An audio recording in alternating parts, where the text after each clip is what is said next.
Commençons par une poutre encastrée. Monsieur Structure exerce une force P à l'extrémité de la poutre. Nous constatons que celles-ci seront à l'encastrement. Démontrons ce phénomène. L'encastrement est une liaison qui permet de bloquer la rotation, le déplacement horizontal et vertical.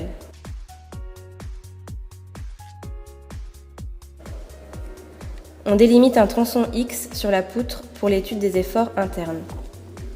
On exprime par la suite l'équilibre du fragment de la manière suivante.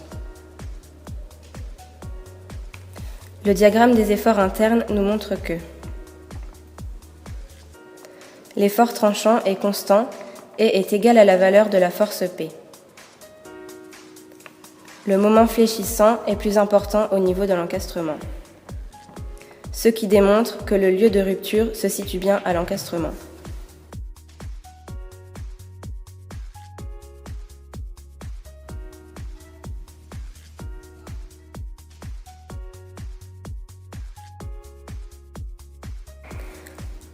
Ensuite, parlons de la poutre biappuyée.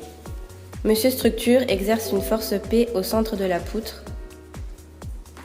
Nous constatons que celles-ci seront en son centre. Démontrons ce phénomène. Ici, nous avons affaire à deux appuis différents. Une articulation qui va bloquer les mouvements horizontaux et verticaux. Un rouleau qui va bloquer le mouvement perpendiculaire à la base. Étudions l'équilibre de la poutre.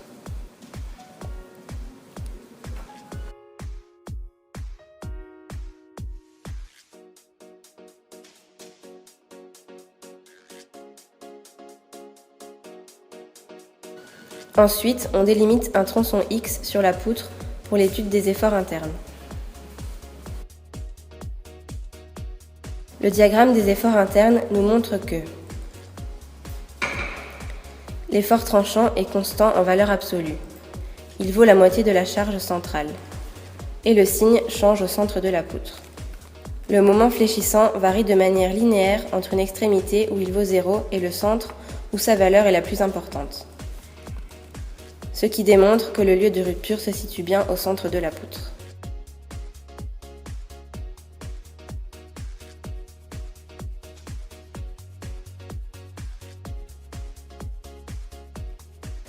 Pour finir, parlons de la poutre biappuyée avec porte-à-faux. Monsieur Structure exerce une force P à l'extrémité de la poutre. Nous constatons que celles-ci seront après le deuxième appui. Démontrons ce phénomène. Nous avons toujours une articulation et un rouleau.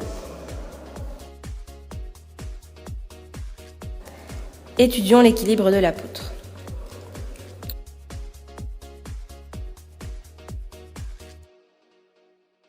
Nous allons utiliser le principe de la coupe pour l'étude des efforts internes. De 0 aux 3/4 de la longueur L et des 3/4 de la longueur L à L. Le diagramme des efforts internes nous montre que l'effort tranchant varie aux 3/4 de la longueur.